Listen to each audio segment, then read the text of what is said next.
nice to see you. Thanks for stopping by for another Speedy read. And if you've got 5 minutes spare, this is the place to be for a little picture book. Now, the book that I've got today is a bit of a cheeky one. Okay, so if you like cheeky picture books, stick around. If you don't, you might want to go somewhere else, because this is the story of the little mole who knew it was none of his business.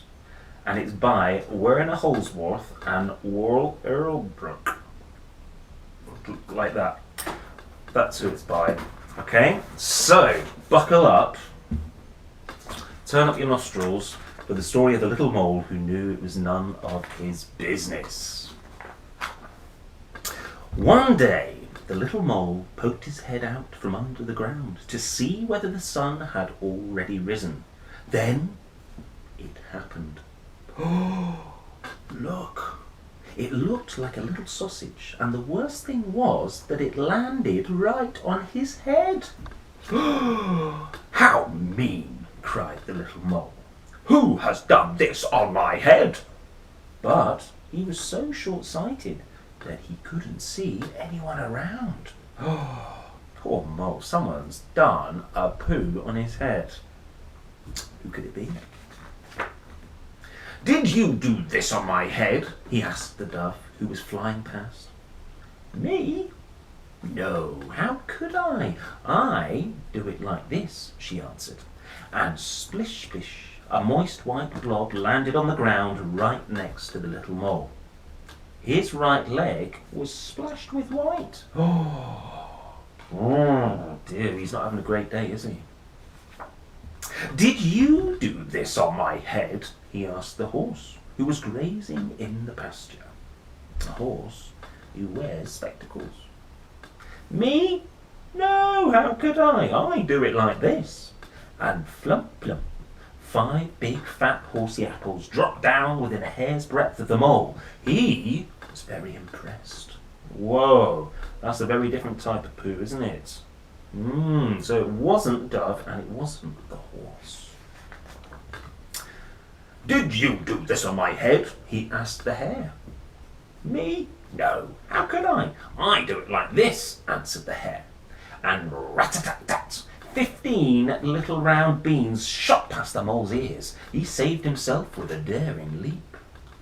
Wow, that poo was very fast, and 15 of them. Ooh, so it wasn't the hare either. "Did you do this on my head?" he asked the goat, who had been dreaming a little. "Me? No, how could I? I do it like this," she replied. And plippity-plop, a pile of toffee-coloured little balls tumbled on the grass. The little mole found them almost appealing. So, the goat discounted as well. "Did you do this on my head?"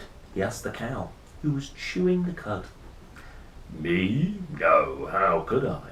I do it like this." And kerplush! A big brownish-green pancake flopped into the grass just next to the mole. He was very relieved that it hadn't been the cow who had done something on his head. My goodness me, I'm relieved too. That would have been awful. "Did you do this on my head?" he asked the pig. "Me? No, how could I? I do it like this," replied the pig. And plop splat, a little soft brown pile fell on the grass. The mole held his nose. Woof, must be a stinky one. "Did you do this on my..." He was going to ask again, but as he came closer, he saw only 2 big fat black flies, and they were eating. "At last, someone who will be able to help me," thought the mole. "Who did this on my head?" he asked excitedly. "Keep nice and still," buzzed the flies.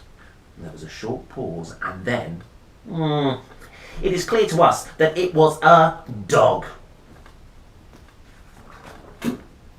Finally, the little mole knew who had done the business on his head.